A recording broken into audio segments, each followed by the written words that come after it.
Wild Health is about optimizing you. We use genomics, blood work, biometrics, microbiome assessment, many other tests, and a conversation with you to come up with a full health optimization plan. What's the perfect diet, exercise, and supplement plan for you and only you? The Wild Health podcast is about optimizing all of us.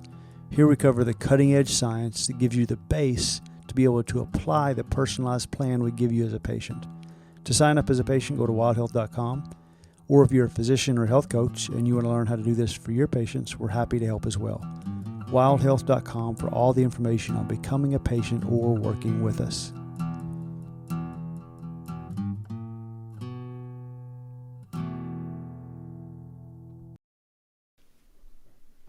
Hey, Carl, how's it going, buddy? Good, bro. How are you? I'm doing great. I probably need to preface this podcast with if you're planning on listening and you've got, children in the car, or maybe you're at work and not on headphones, in which case, get back to work. Stop listening to the Wild Health podcast. Just kidding. You should keep listening. But probably not safe for work and not safe for driving around with the kids, because we're going to let you run wild today, Carl. We know what happens. There may be some F-bombs. There may be a lot of bleeping that has to be put in afterwards, or maybe we can leave it unbleeped. We'll see. But as background, I would just say, we've done a fair amount of podcasting and probably 100-fold more conversations offline around meditation, spirituality, awake awareness, etc., and the ultimate meaning of life and our true and essential nature. Small stuff, and we're both pretty big fans, I would say, of Sam Harris's approach and some of the stuff that he puts out there. And I know that there's one particular talk that he gives that's like under 5 minutes. That's pretty amazing. That means a lot to you, and I think you've got some thoughts on the matter. So I'm just going to let you be you, buddy. Go do your thing. Yeah, so I love that. So he has a lot of different talks that I like, but the last time is probably my favorite. I think there's one other one, the gratitude talk, that I really enjoy. But the last time, there's so much packed into this short discussion. But one of the take homes that maybe you don't take this home, but it's kind of buried in there. It's to embrace the suck. And I know that you're like, I don't remember Sam Harris saying that, Carl, but embrace the suck, in that having gratitude for things that are really hard. And every time I hear this, because he talks about waking up with a small child, and admittedly that gives me pretty bad flashbacks and PTSD. So I tend to tell stories, and so this might be a rant a little bit and a story. So when I have 3 kids, as you know, and when we had our first kid, it was just trickery. It was total. We got tricked into having more kids, because this guy, we had good friends that we lived near, and they had a kid at the same time, and they had a pretty traumatic delivery and kind of had a rough kid. And we had this boy who came out, and in retrospect, the easiest kid possible. There's just he took the bottle well, he breastfed well, he napped, he slept through the night, it was basically one of 2 things. He either needed food if he was crying, or he needed to change his pants. And that was it. And I felt like I was fucking parent of the year, and I had a lot of judgment. Both my wife and I had some judgment about our friends who were just we're miserable. They confided in us that they were miserable after they had a kid. And we were sort of just okay, sorry. And then about 2 years later, we got the punch in the face of our second child, which was just. And the story is that, like, we admittedly had some stress around that time with our jobs, family stressors, things like that. But we had starting at the delivery,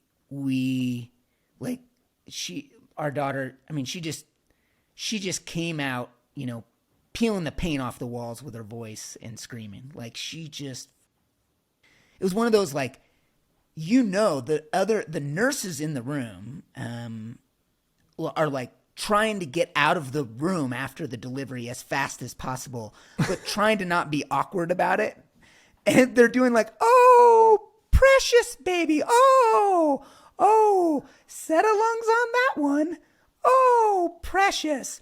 Well, you guys call us if you need anything. Click, but deadbolt the door, like lock it from the outside. Like, it was so, like, she just, and I love my daughter now. And, like, there's actually data about this, Stone, about kids with, like, technically at that point it wouldn't have been considered colic, but kids with colic and severe, like, like difficult babies, that they are essentially no different as adults than the general population.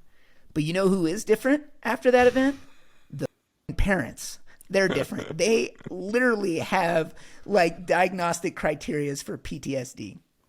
And, our daughter, God love her, she basically screamed for 10 months. And like, it sounds like I'm being hyperbolous. I'm not, dude. I am not. My wife, who's an OBGYN, like, had to went back to work at some point, and she said my daughter just did not take 1 ounce of a bottle from me. Not once. So my wife would be on call and be gone for, 10, 12, 14 hours. She would just scream and not take a bottle. And of course, like, I'm sure there's people listening to this going like, well, did you try? Yes, I tried it. Like, whatever it was, I tried it.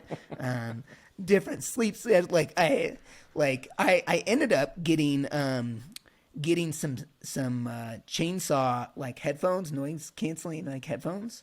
And that's what I would wear while I took care of her, because her scream was so like visceral. And she would do this thing where she would scream just like, ah, ah, ah, ah, ah, ah, ah, and it would, like, the pause would create this like just a tincture of hope that it was maybe going to stop for a second. And then it just came back at you, just like digging into your side. And it was admittedly, like, no shit. It changed my brain. Like 10 months of that, just like after a while, like, my wife would come home and I would try all these techniques, and, we'd try, like, a nanny that had other people, and she would, like, we had nannies, like, quit and be like, I'm sorry, like, I can't do it. And, it was hard on my wife too, because, like, she would come home and basically my daughter had to be on her, touching her, or else she would be screaming. And then it started to affect my son, because here he is, 2.5, 3, and just like there's just somebody screaming bloody murder all day. Yeah, and they don't make gun range headphones for 2-year-olds, right? So he doesn't get a pair of the gun range headphones. Well, no, he was a pretty, like, interesting little character, but he would just be like, he'd come out and, like, literally check on me and be like, "You okay, daddy?" And I'd be like, "I'm okay." And he'd be like, "Okay." And he would, like, go back in his room and shut the door. Like, and it was terrible for him. But, then, like, then what proceeded is that we, after she hit about 10 months, she started going to this, like, only screaming mostly at night, and she would make essentially night terrors, and would just scream this, like, bloody murder. And we would try, like, all these different techniques, but she basically would not stop screaming until you were in the room, like, and you would touch her.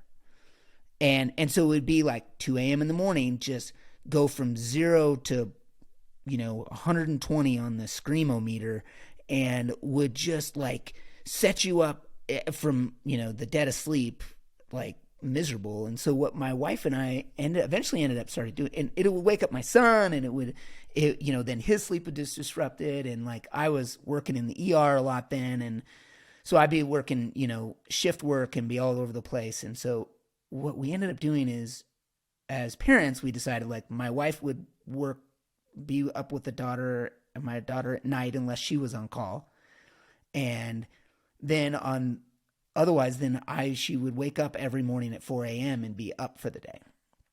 And what I would do is I would pick her up and I'd get her out of the house as fast as I could so she didn't wake up our son, who, wanted to sleep a little bit more than 4 a.m.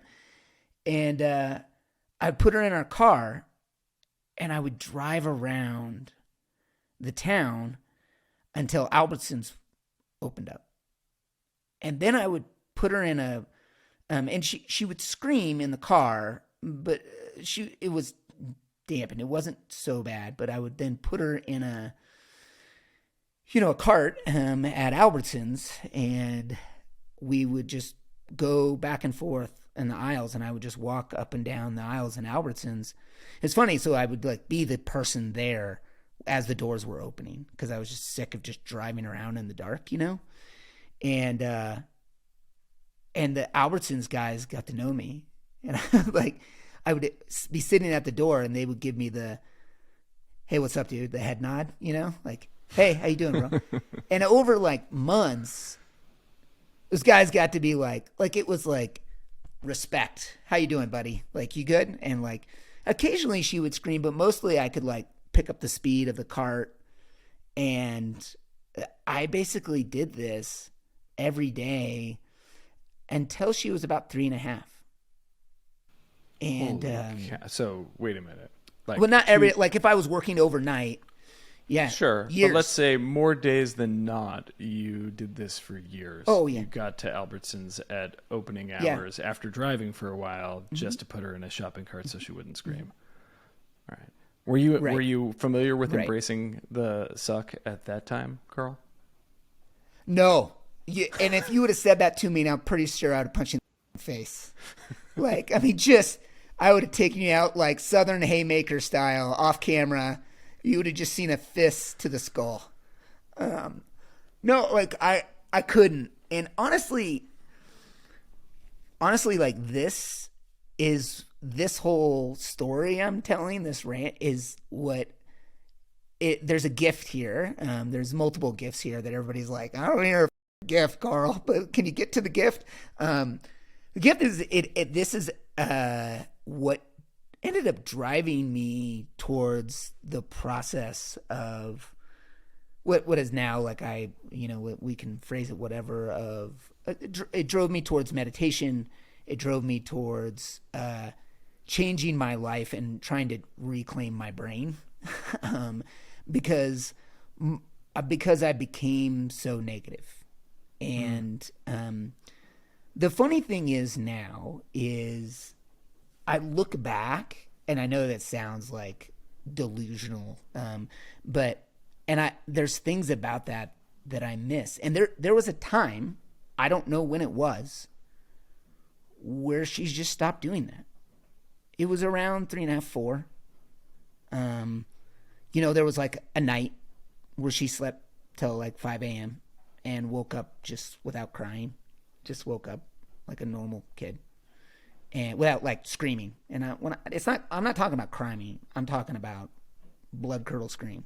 Yeah, shrieking, not just crying. Like, well, to give you context, and this may be speaking to everybody listening, but when you're an ER doctor and there's a certain type of baby scream that draws your attention while you're walking by the room, where you're like, "Oh, there's something wrong with that kid," it was that scream. Like, if I heard that in the ER, I would go to that room. Like, but that was the type of scream it was. But I don't necessarily miss that, but there's things that I miss, and I realize that time I spent with my daughter, like driving around, pushing her through Albertsons, you know, there's things about it where I would push and she would like have to have her hands on my hands when I pushed the cart.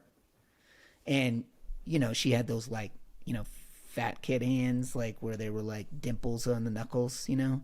Mm-hmm. And she would lean her head up against me, against my chest. You know, at some point I stopped going to Albertsons. I just didn't need to anymore. Like I would drive by Albertsons sometimes and be like, I'm sure Alberts, I don't know, like no affiliation. I don't know. but I would drive by, you know, there, and I would be like, oh, there's Albertsons. I kind of miss that place, you know? And now, like I wish I knew when that time was, like when it ended, because I had no idea, similar to the last time, like I had no idea when that time was, like, and if I'd known the date, if somebody would have been there and been like, hey, Carl, this is the last day you're ever going to have to do this. I probably, even at that time, would have, I mean, there would have been part of me who would be like, freaking hallelujah. But there's part of me who I probably would have like really like soaked that in, you know? But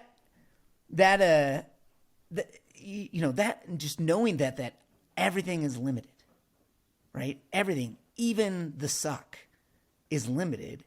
And that sort of mindset, like, and adopting that mindset is super hard when you're in the pain cave, you know, like it really is. But paying attention while you're in that pain cave is kind of all you got.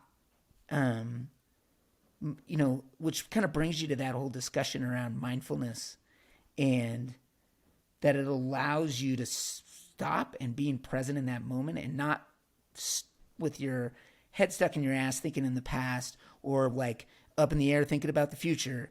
Like you're actually paying attention. It just brings this poignancy and really like emotional connection to what you're experiencing at that moment.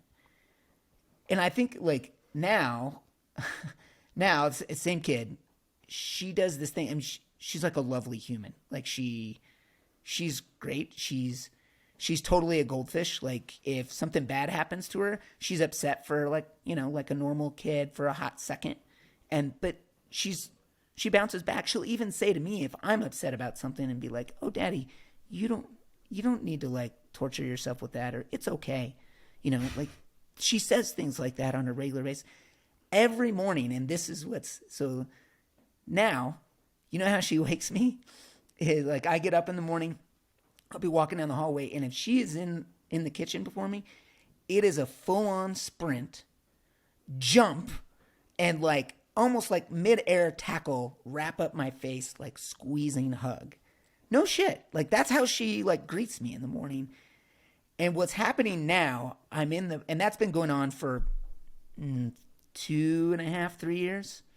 And, you know, there's some mornings where I wake up and I don't want somebody to jump on my head, you know, like, I just want to at least get my coffee and do some contemplation, you know, as opposed to just, you know, getting inundated with the full on like 50, 60 pounds that I have to like hold on to of dead weight.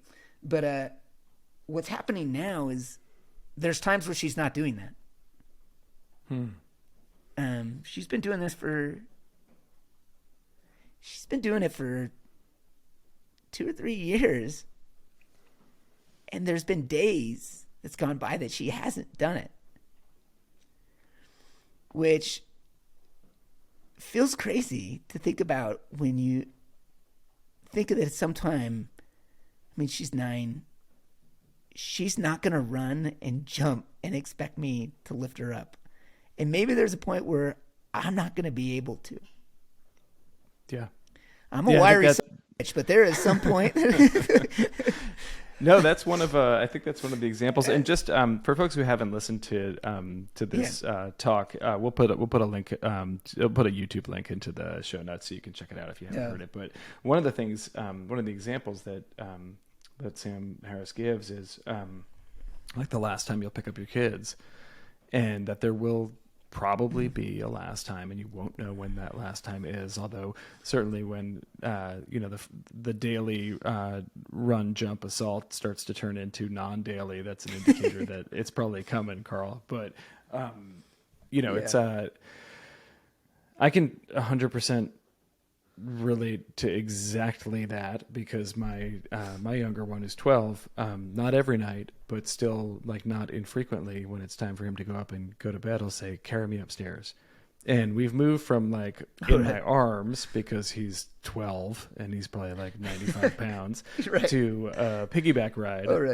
But it's like a piggyback ride up the stairs to his bed. Like, I can still do it, but you could see the writing on the wall, right? There's going to be a point where I'm like, I'd like to not injure myself, and we're not going to do that anymore. And I think I love that that's your that's what resonates with you from the talk, is not just, oh, it's the last time you're, preteen or teenager, I'll let you lay down in bed with them and put them to sleep, or it's the last time that your kid says something cute but wrong that you don't want to correct because it's adorable the way they say it, or the last time you see an older loved one.